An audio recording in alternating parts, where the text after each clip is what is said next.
Hello everyone, I'm CrimsenOverlord, and this is Gears of War 3.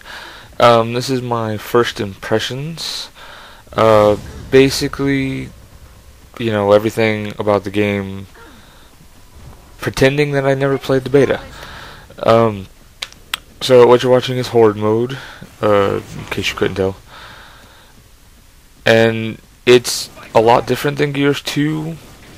I don't really consider it any better or any worse. It feels about the same.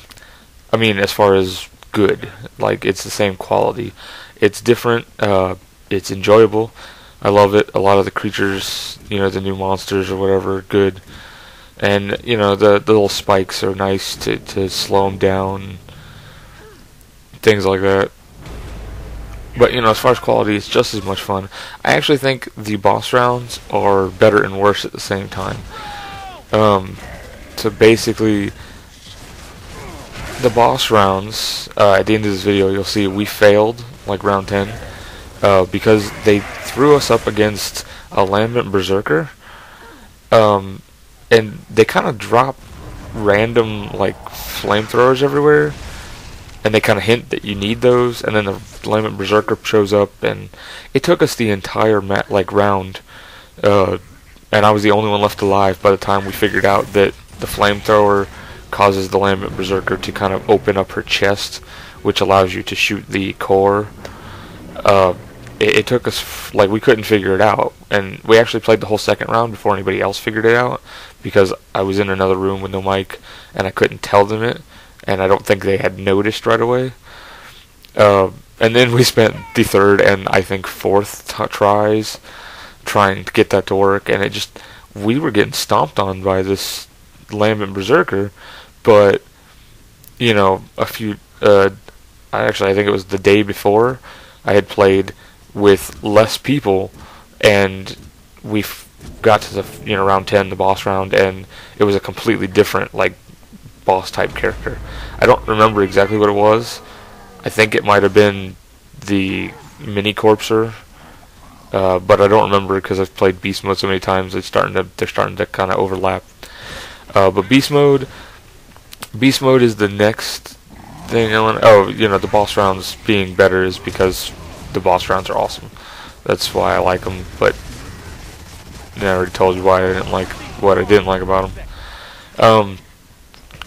The beast mode, which is kind of the flip side of this, is the exact same thing. I mean, there's literally the only difference is that instead of you being 5 people against an endless wave of enemies, it's 7 or 10 or whatever cogs, usually stranded with some heroes thrown in or whatever, that are fighting against an endless wave of you. And you can only have 5 people on the field at a time, which makes some of the later rounds a little difficult if you haven't unlocked the higher tiers yet. But then if you're getting kills, you're probably unlocking the higher tiers. Personally, I have a lot of fun. It's fun to just be a ticker and run up and explode, or to be the wild ticker, which doesn't explode, but it tears down barriers, like the spikes and stuff. And they do, at the beginning of every round, they add spikes, and they upgrade, and they go from spikes to lasers, and eventually you get, as you're upgrading, since, we're still talking about these two flip modes, as you upgrade the spikes, it starts as a spike, and then it becomes, as you upgrade it, it becomes razor wire, and then these blue lasers that do a whole buttload of damage. And then the fourth one seems to be the highest tier that I've seen, is these red lasers that are impenetrable. Whereas with the spikes or the blue lasers, you take a lot of damage, but you go through them very, very slowly. Whereas I've noticed with the red lasers, you can't go through them. You just get hit and you get knocked back and kind of electrocuted, and it's impossible to go through them. So you have to have something that can tear them down.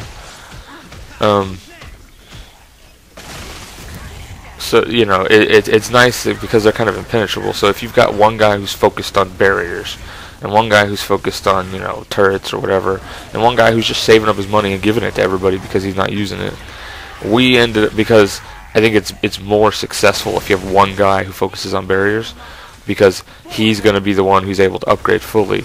Whereas if everybody kind of shares barriers equally, we discovered kind of in this game, you don't get enough money to really do that and level up fast enough. So we made it to round 10 and we couldn't even upgrade to the blue lasers.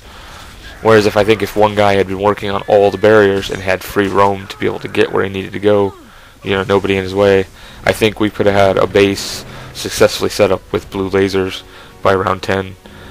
So it's kind of like a strategy thing, and I kind of like that aspect, but at the same time, sometimes it's best to just stick with the spikes and the razor wire.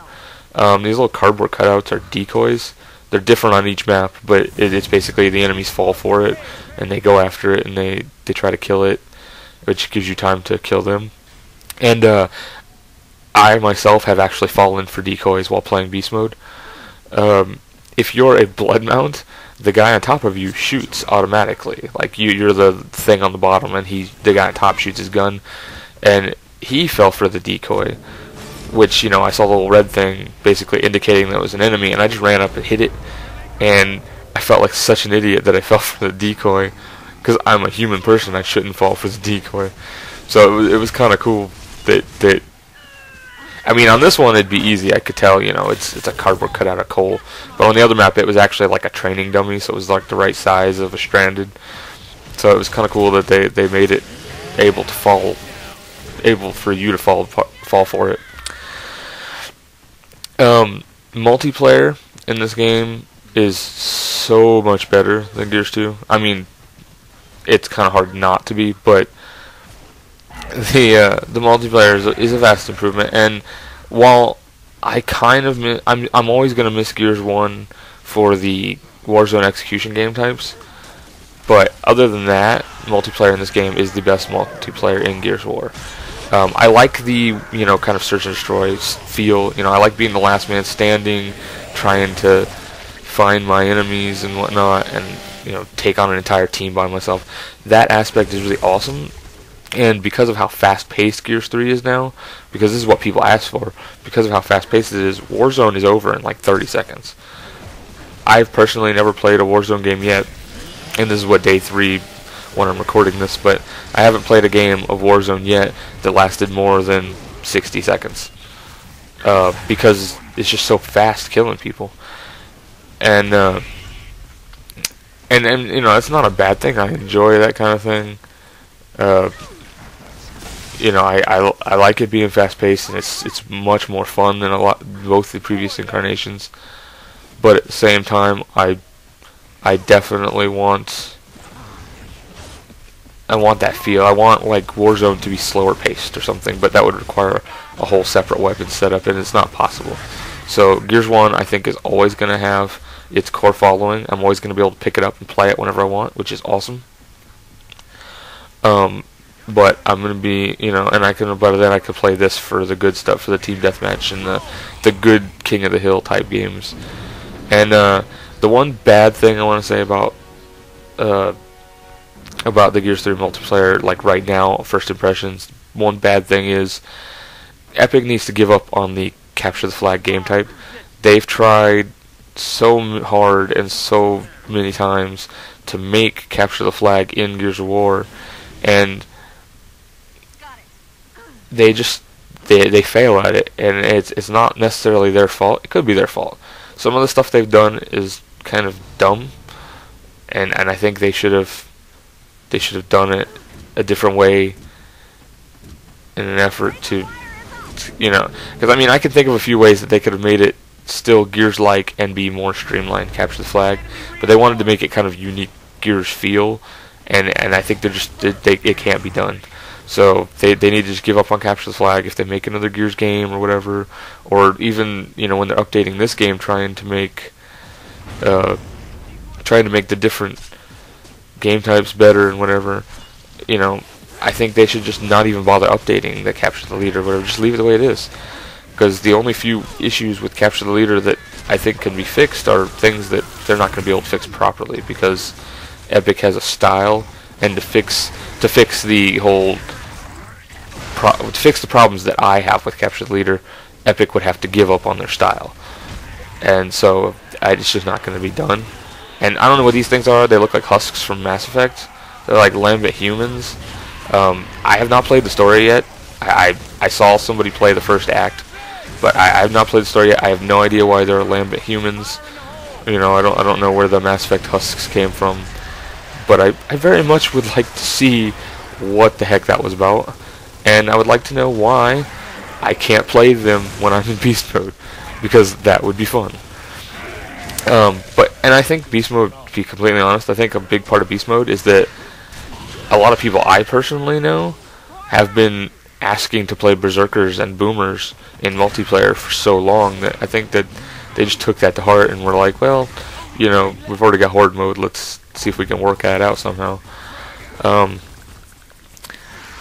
You know, Gears, the Gears split screen, it needs to be brought up for people who haven't played the game, or people who always wonder why it wasn't 4-player split screen, because they don't listen to tweets or whatever.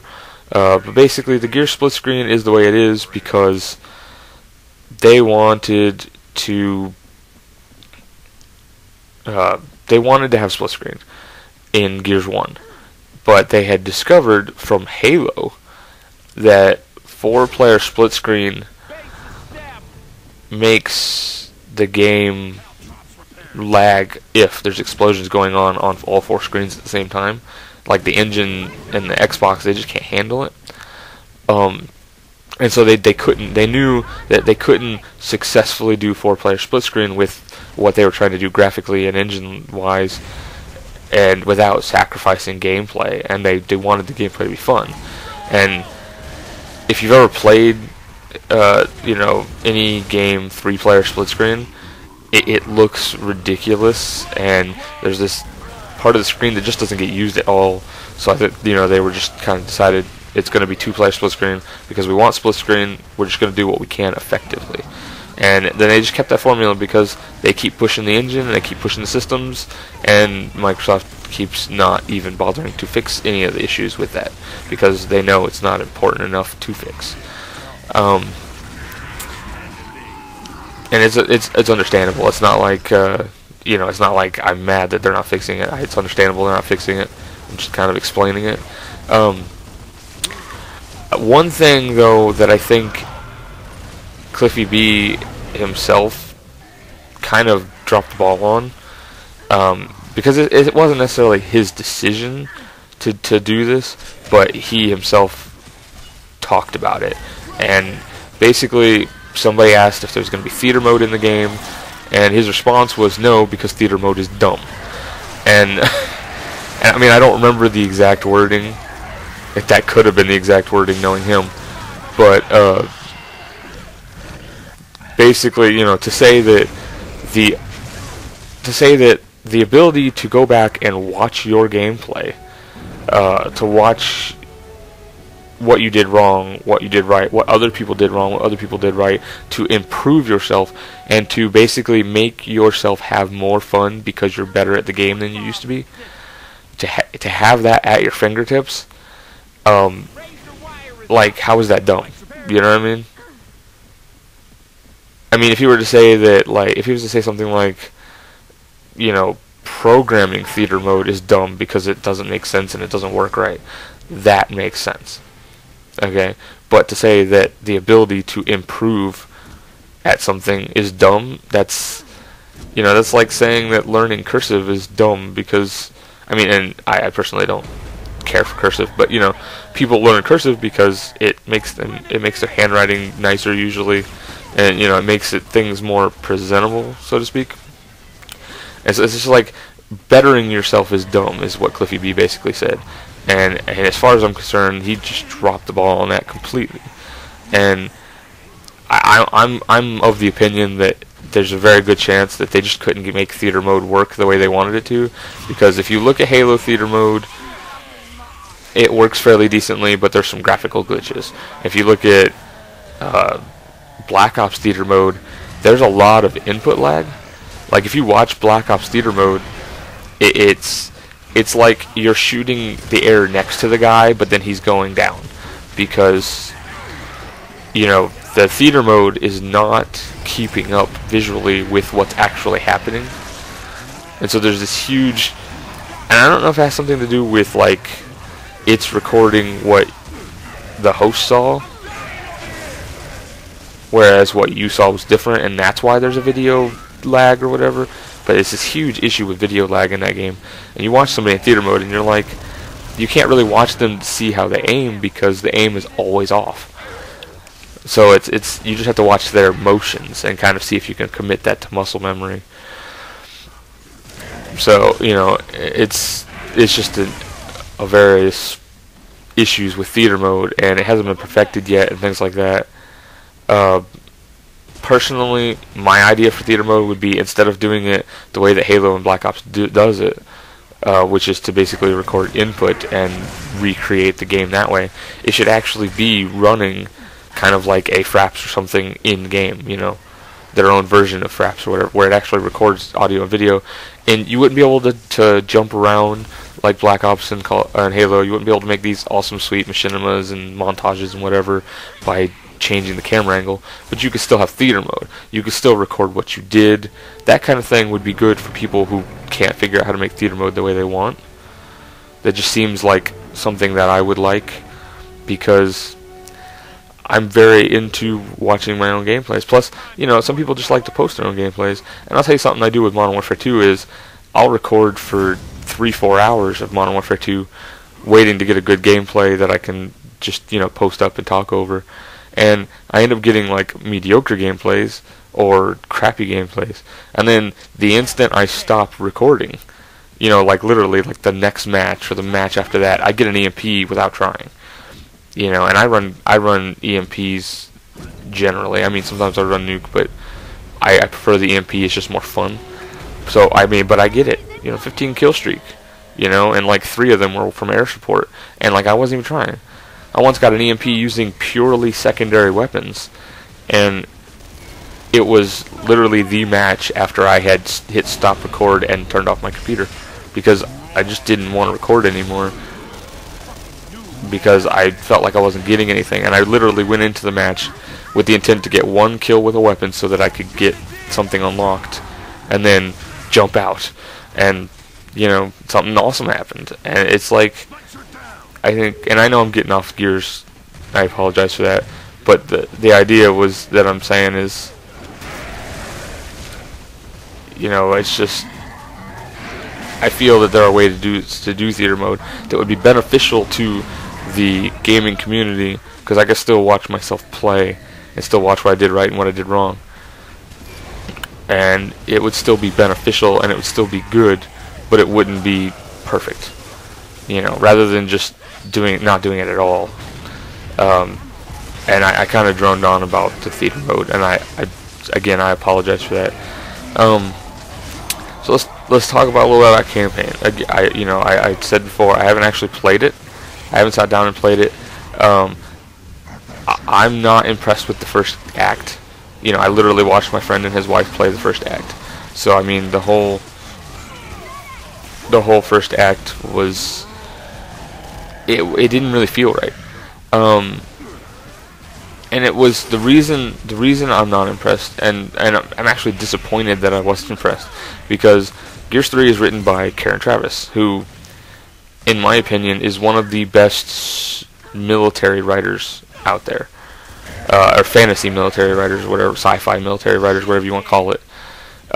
She writes Star Wars stuff, and she wrote all 4 of the Gears novels, and I mean, she's really good when it comes to, military feeling like you're in the shoes of a soldier, and mixing the sci-fi elements with that, and I've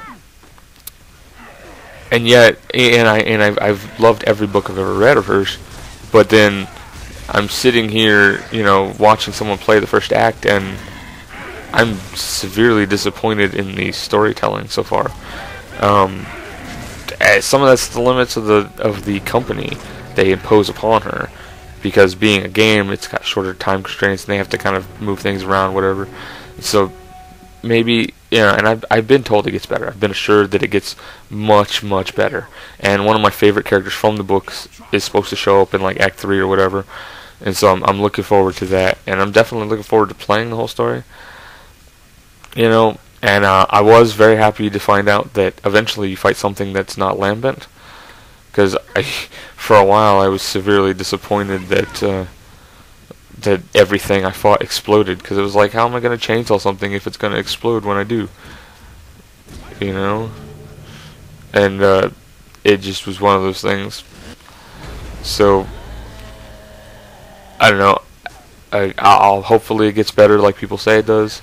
I'm still looking forward to it anyway. I know it's going to be good regardless. It's going to be fun regardless. Not necessarily good, but it's going to be fun regardless. And I will point out, if you've read like the second Gears of War book, but you haven't read the third one yet, and I know there's 4 of them, but I have only read the first 2. And based purely on the way she talks, I kind of thought at the, you know, when I picked up the game, that Samantha Byrne was Bernie, because, you know, Byrne, it was just one of those things where it was like, and she talks to Baird the same way Bernie does. So it was like, I was kind of thinking it might be her at first, but then, you know, it come to find out it's not her. It's just another girl who's got the same personality apparently. But it's one of those things where it was like, I was disappointed at first because I thought it was supposed to be Bernie, and I was like, how do you mess up your own character, you know? Because she, you know, Karen Traviss wrote the character, so her to mess it up in the story would just be bad, you know. But I'm very glad that that wasn't her. It was actually a character from the 3rd book who just has a similar name and a similar attitude. And I really don't understand why there's 2 characters with almost the same name and the same attitude and the same, you know, talking style and whatever. But, you know, maybe it was something that the team asked for. Maybe they wanted that younger female character to run around and help the team or whatever, and so they just asked her to make one, and maybe she was lazy and didn't feel like coming up with a whole new character. I don't know. So what else did I talk about? I talked about Horde, multiplayer, beast mode, Samhain. Actually, that's about all of the oh, yeah, hey, boss round. That's all the game modes. Yeah, beast mode, I guess another note on beast mode, I should just, you know, point out that I meant to mention earlier, I forgot. If you watch, you know, you're watching me play Horde, and or if you played Horde from Gears 2, you're like, well, you know, I could do this on the easiest difficulty by myself, no problem. You know, I made it to around like 30 or something by myself on Gears 2 at one point, by myself on casual.